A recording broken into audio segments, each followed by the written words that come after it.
The Last Leaf by O.Henry. In a small part of the city west of Washington Square, the streets have gone wild. They turn in different directions.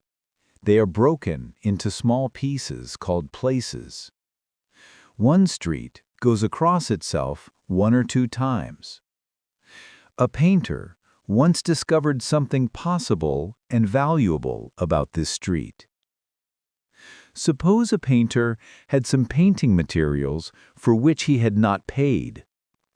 Suppose he had no money. Suppose a man came to get the money. The man might walk down that street and suddenly meet himself coming back without having received a cent. This part of the city is called Greenwich Village. And to old Greenwich Village, the painters soon came. Here they found rooms they liked, with good light and at a low cost. Sue and Johnsy lived at the top of a building with 3 floors. One of these young women came from Maine, the other from California. They had met at a restaurant on 8th Street. There they discovered that they liked the same kind of art, the same kind of food, and the same kind of clothes. So they decided to live and work together. That was in the spring. Toward winter, a cold stranger entered Greenwich Village. No one could see him. He walked around, touching one person here and another there with his icy fingers. He was a bad sickness. Doctors called him pneumonia. In the east side of the city he hurried, touching many people. But in the narrow streets of Greenwich Village he did not move so quickly. Mr. Pneumonia was not a nice old gentleman. A nice old gentleman would not hurt a weak little woman from California. But Mr. Pneumonia touched Johnsy with his cold fingers. She lay on her bed almost without moving, and she looked through the window at the wall of the house next to hers. One morning, the busy doctor spoke to Sue alone in the hall, where Johnsy could not hear. "She has a very small chance," he said. "She has a chance if she wants to live. If people don't want to live, I can't do much for them. Your little lady has decided that she is not going to get well. Is there something that is troubling her?" "She always wanted to go to Italy and paint a picture of the Bay of Naples," said Sue. "Paint, not paint. Is there anything worth being troubled about? A man?" "A man?" said Sue. "Is a man worth—" "No, doctor, there is not a man." "It is weakness," said the doctor. "I will do all I know how to do. But when a sick person begins to feel that he's going to die, half my work is useless." Talk to her about new winter clothes. If she were interested in the future, her chances would be better. After the doctor had gone, Sue went into the workroom to cry. Then she walked into Johnsy's room. She carried some of her painting materials, and she was singing. Johnsy lay there, very thin and very quiet. Her face was turned toward the window. Sue stopped singing, thinking that Johnsy was asleep.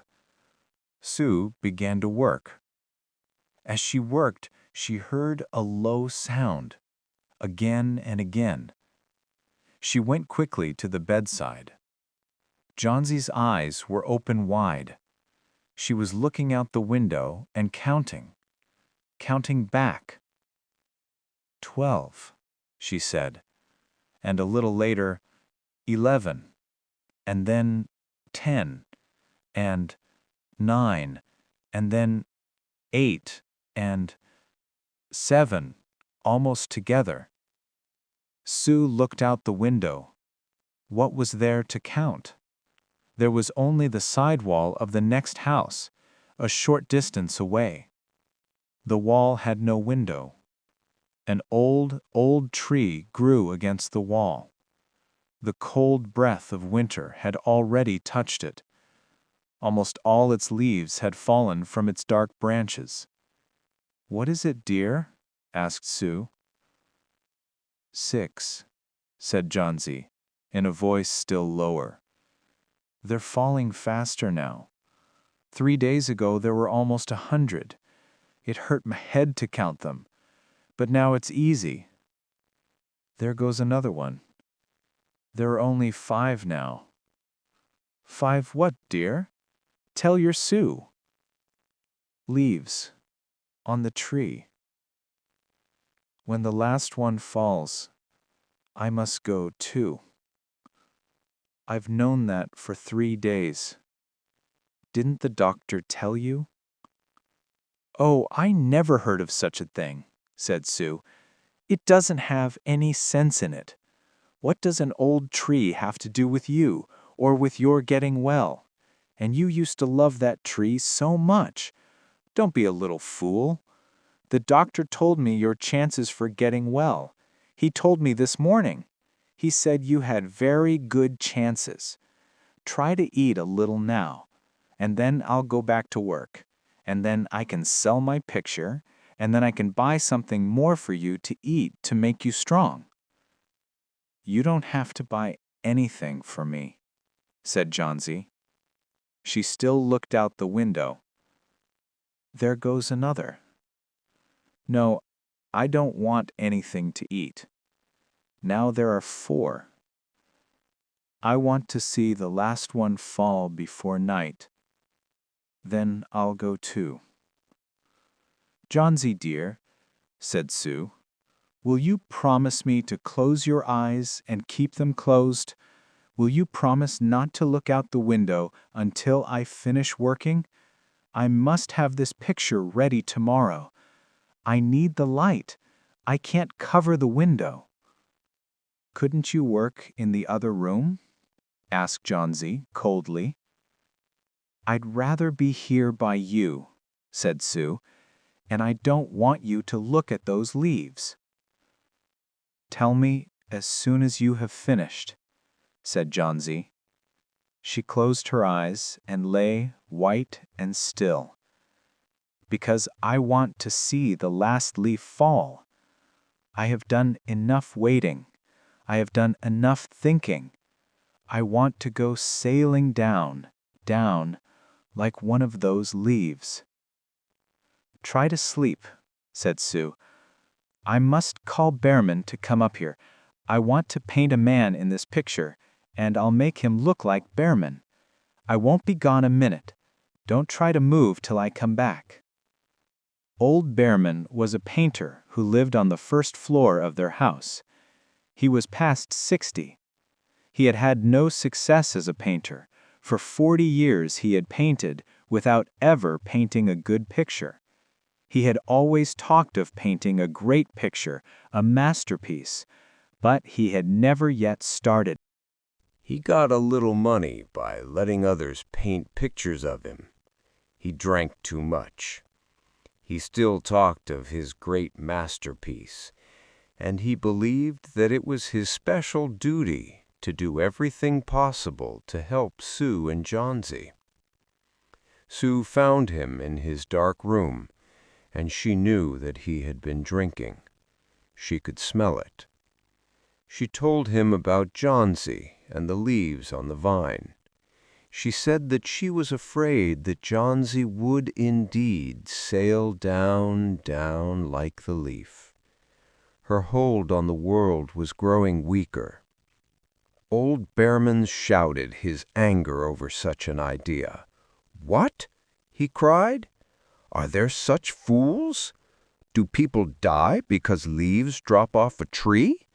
I have not heard of such a thing. No, I will not come up and sit while you make a picture of me. Why do you allow her to think such a thing, that poor little Johnsy?" "She is very sick and weak," said Sue. "The sickness has put these strange ideas into her mind. Mr. Behrman, if you won't come, you won't, but I don't think you're very nice."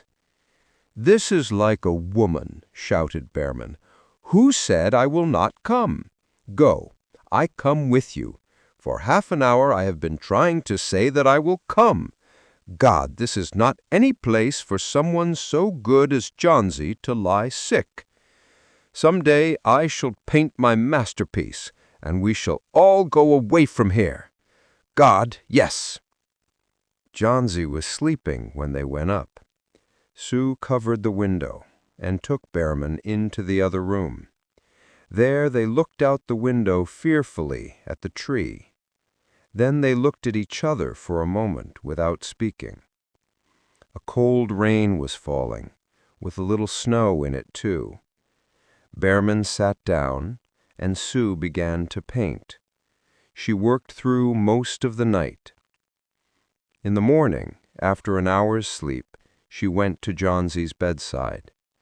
Johnsy, with wide-open eyes, was looking toward the window. "I want to see," she told Sue. Sue took the cover from the window. But after the beating rain and the wild wind that had not stopped through the whole night, there still was one leaf to be seen against the wall.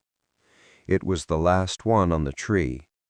It was still dark green near the branch, but at the edges it was turning yellow with age. There it was hanging, from a branch nearly 20 feet above the ground. "It is the last one," said Johnsy. "I thought it would surely fall during the night. I heard the wind. It will fall today, and I shall die at the same time." "Dear, dear Johnsy," said Sue, "think of me if you won't think of yourself. What would I do?" But Johnsy did not answer. The most lonely thing in the world is a soul when it is preparing to go on its far journey. The ties that held her to friendship and to earth were breaking, one by one. The day slowly passed. As it grew dark, they could still see the leaf hanging from its branch against the wall. And then, as the night came, the north wind began again to blow. The rain still beat against the windows. When it was light enough the next morning, Johnsy again commanded that she be allowed to see. The leaf was still there. Johnsy lay for a long time looking at it. And then she called to Sue, who was cooking something for her to eat. "I've been a bad girl, Sue," said Johnsy. "Something has made that last leaf stay there to show me how bad I was. It is wrong to want to die. I'll try to eat now. But first bring me a looking-glass so that I can see myself. And then I'll sit up and watch you cook." An hour later she said, "Sue, some day I hope to paint the Bay of Naples." The doctor came in the afternoon. Sue followed him into the hall outside Johnsy the room to talk to him. "The chances are good," said the doctor. He took Sue's thin, shaking hand in his. "Give her good care, and she'll get well. And now I must see another sick person in this house. His name is Behrman, a painter, I believe. Pneumonia, too. Mike is an old, weak man, and he is very ill. There is no hope for him, but we take him to the hospital today. We'll make it as easy for him as we can." The next day, the doctor said to Sue, "She's safe. You have done it. Food and care now. That's all." And that afternoon, Sue came to the bed where Johnsy lay. She put one arm around her. "I have something to tell you," she said. "Mr. Berman died of pneumonia today in the hospital. He was ill only 2 days. Someone found him on the morning of the first day, in his room. He was helpless with pain. His shoes and his clothes were wet and as cold as ice. Everyone wondered where he had been. The night had been so cold and wild. And then they found some things. There was a light that he had taken outside, and there were his materials for painting. There was paint, green paint, and yellow paint, and look out the window, dear, at the last leaf on the wall. Didn't you wonder why it never moved when the wind was blowing? Oh, my dear, it is Berman's great masterpiece. He painted it there the night that the last leaf fell."